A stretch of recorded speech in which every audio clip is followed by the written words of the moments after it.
There are nights that change nothing, and there are nights that quietly rearrange your entire life while you're too busy pretending to have fun to notice. I didn't know which kind of night it was going to be when I pushed through that heavy black door on Ashford Street, bass thumping through my chest like a second heartbeat.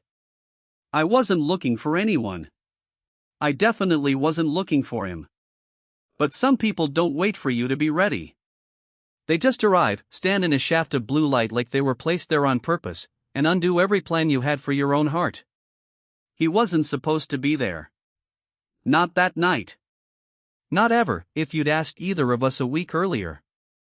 And yet there he was, still, quiet, completely out of place in a room built for noise, like the one true sentence in a book full of static. I didn't know his name yet. I didn't know what it would cost either of us to learn it. Milo Reyes hated crowded rooms almost as much as he hated silence, which left him permanently stuck between two things he didn't want.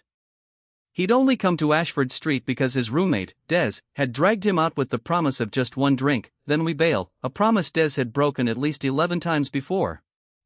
The club was called Half Light, all exposed brick and low blue bulbs, the kind of place that made everyone look a little more mysterious than they actually were.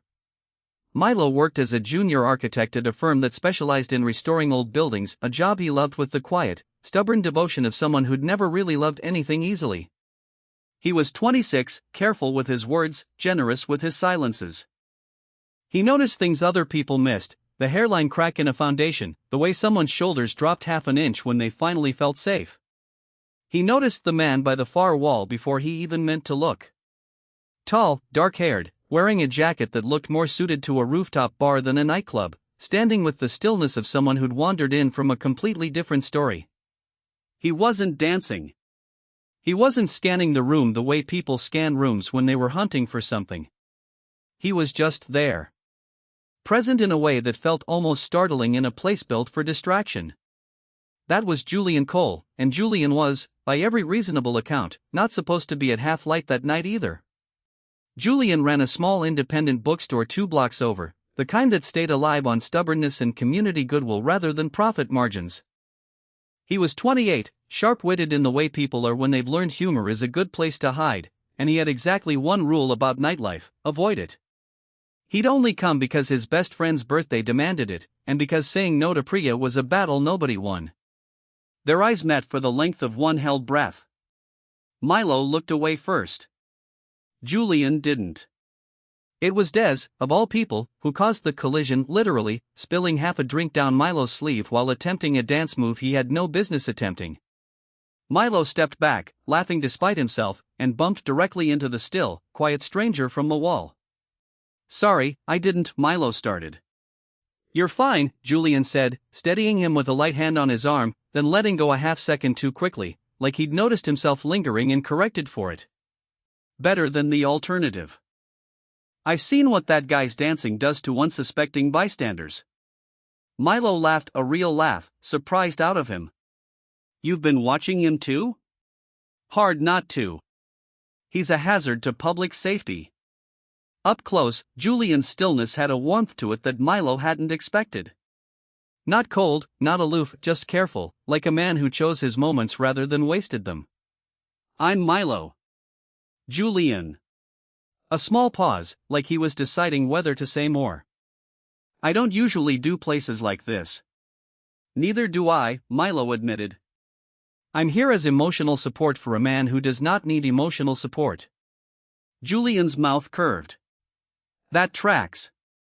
They ended up outside on the narrow patio, away from the speakers, where conversation didn't require shouting.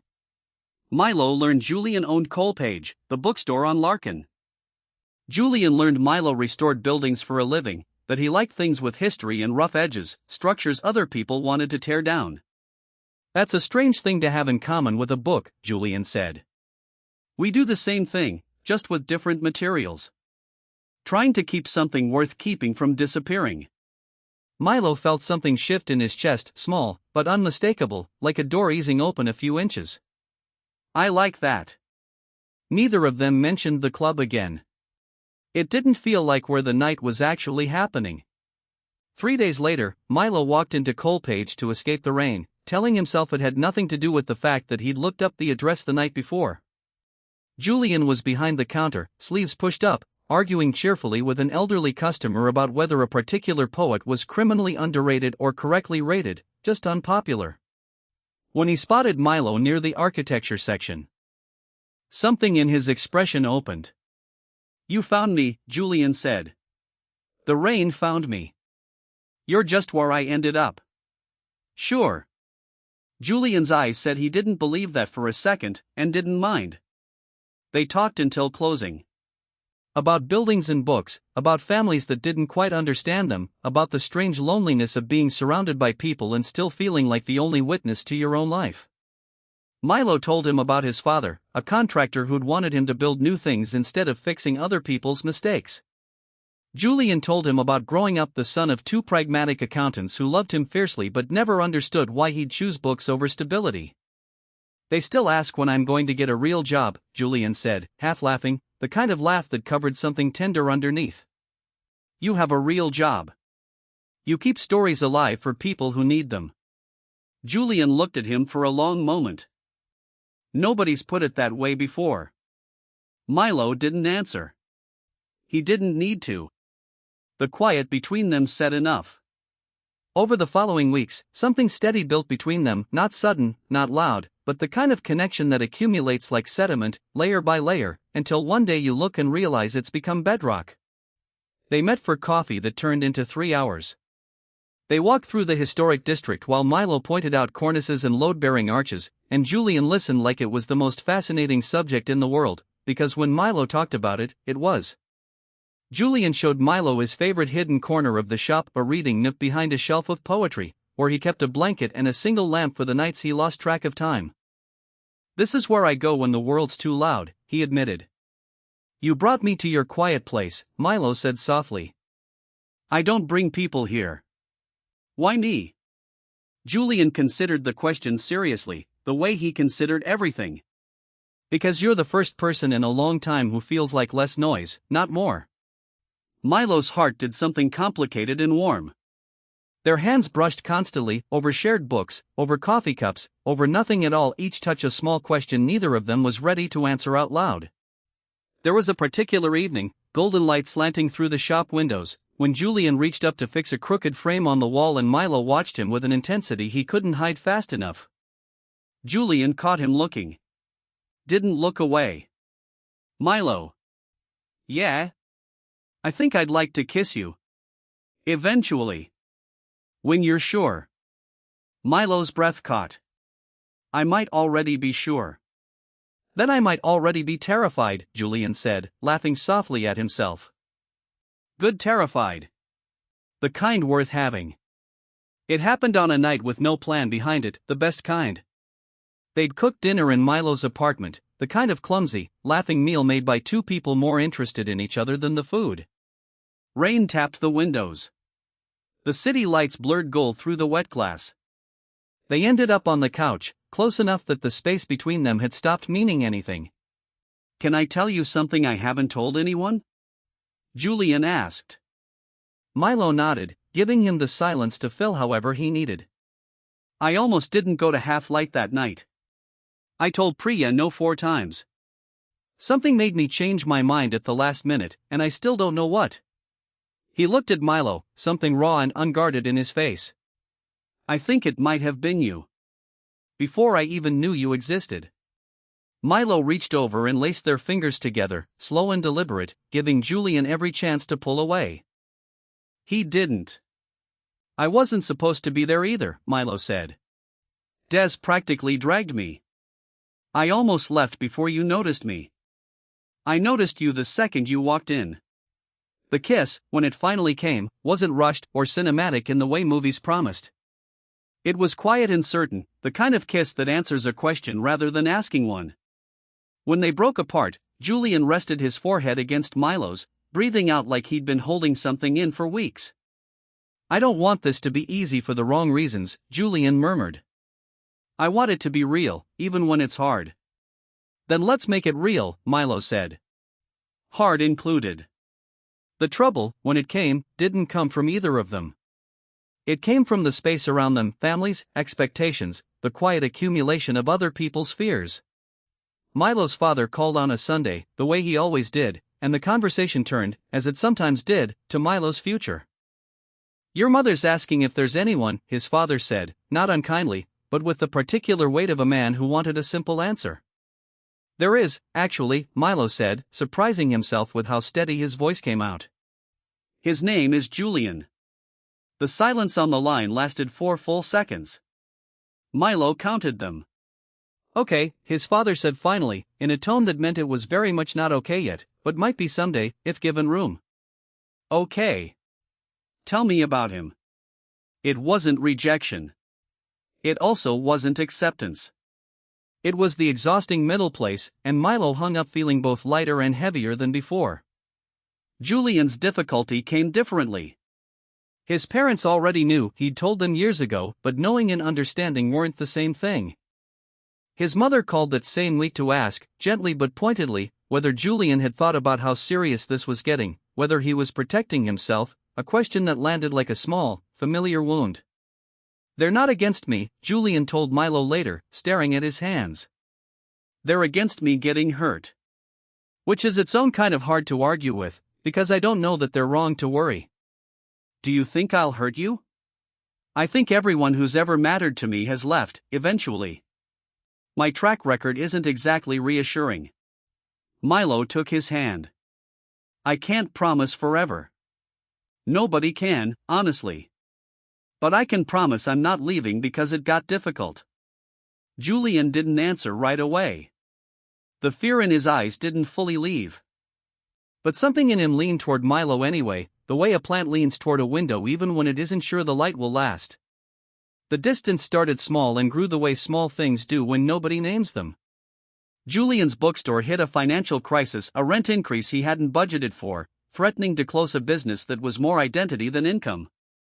He pulled inward, working later, answering texts slower, carrying the weight alone because that was the only way he knew how to carry things. Milo, meanwhile, had been offered a major promotion, a lead position on a landmark restoration project 2 states away, the kind of opportunity that could define the rest of his career. He didn't tell Julian for a week, terrified of what it might mean for them, and the silence around it grew into its own kind of lie. When Julian finally found out, from an offhand comment by Des, not from Milo himself, something in him closed like a door. "You didn't tell me," Julian said, voice quiet in a way that was worse than shouting. "I didn't know how." "That's not the same thing as not telling me, Milo. You made a decision about us without me in the room." "I haven't decided anything." "Haven't you?" Julian's eyes were wet, furious, scared. "You've been carrying this alone for a week." "That's not nothing. That's you already imagining a life I'm not in." The fight that followed wasn't loud. It was worse, the kind of argument made of long pauses and careful, devastating honesty. Julian admitted his fear that Milo would always choose the bigger, safer, more impressive thing. Milo admitted his fear that loving Julian meant slowly disappearing into someone else's smaller world. Neither of them was entirely right. Neither of them was entirely wrong. "I need space," Julian said finally. "Not forever. Just space to figure out if I can watch you build a whole future somewhere else." Milo left with nothing resolved, and the apartment felt enormous and silent behind him. The weeks apart taught them both things they hadn't wanted to learn. Milo took the promotion under review, but found himself standing in the proposed building, a beautiful, crumbling old theater, thinking not about blueprints but about the reading nook behind Julian's poetry shelf, and how much more it had meant to him than any career milestone. He realized, standing in that half-restored balcony, that he'd been so afraid of shrinking his life for someone else that he'd almost shrunk it for the wrong reasons, an achievement that would look impressive and feel hollow. He drove to his father's house that weekend, something he hadn't planned. "I think I'm in love with him," Milo said, the words coming out steadier than he expected. "And I think I've been more scared of it than of losing him." His father was quiet for a long moment. "Your mother and I built our whole life around fear of what people would think, for longer than I'm proud of. Don't do the version of that where you're the one holding yourself back." He put a hand on Milo's shoulder. "Bring him around sometime. Let us actually know him instead of just knowing about him." It wasn't a perfect resolution. But it was a door left open instead of shut. Julian's solitude took a different shape. Priya found him at the shop late one night, surrounded by unopened rent notices, and didn't let him hide behind humor the way he usually did. "You're doing the thing," she said. "What thing?" "The thing where you decide people are going to leave, so you leave first, just faster and with better timing." She sat across from him. "Milo didn't tell you about the job because he was scared, not because he'd already chosen it over you.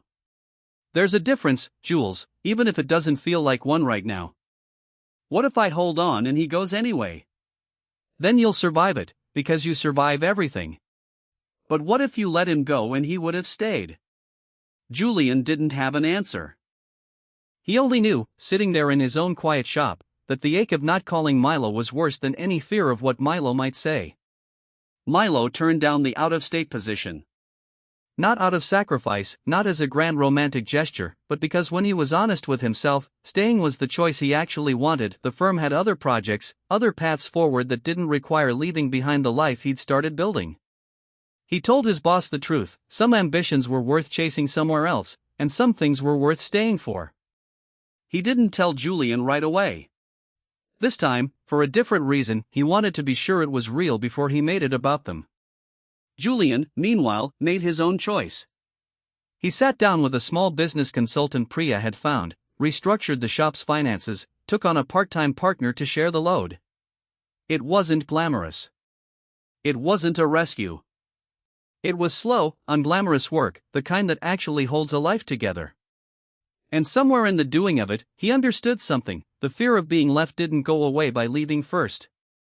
It only went away by staying anyway, and finding out what the other person chose. He showed up at Milo's apartment on a Tuesday evening, unannounced, rain threatening the same way it had on their first honest night. "I turned down the promotion," Milo said before Julian could speak. "I wasn't going to ask you to. I know. That's part of why I did it. I wanted to choose this because I wanted it, not because you needed me to." Julian's composure cracked, just slightly. "I've been an idiot. I built a whole story in my head where you'd already left, and I punished you for something you hadn't even done. I wasn't honest fast enough. That's on me too." They stood there, the old fear and the new understanding sitting side by side in the small space between them. "I don't want space anymore," Julian said quietly. "I want you. All the hard parts included." 6 months later, on a whim that felt more like fate than coincidence, they went back to Half Light. The club looked exactly the same blue light, same bass line thudding through the floor, same crowd of strangers chasing forgettable nights. But everything else had changed. They found the same spot by the far wall, and Julian, who still hated crowded rooms, leaned into Milo's side the way he never would have let himself 6 months earlier.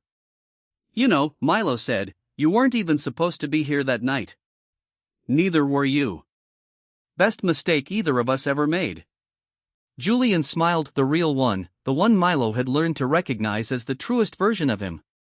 "I don't think it was a mistake. I think it was the one night the universe finally got something right." Outside, the city was loud and glowing and indifferent to the two of them, as cities always are. But inside that small, unremarkable space by the wall, something quietly permanent had settled between Milo and Julian, not the fireworks kind of love the title promised, but the steadier, harder one kind. The kind that survives fear, distance, and doubt, and chooses, again and again, to stay. He wasn't supposed to be at that club. But some nights don't ask permission before they change your life. They just arrive, quiet, certain, unforgettable, and wait for you to notice. Milo had noticed. And he never stopped being grateful that he had.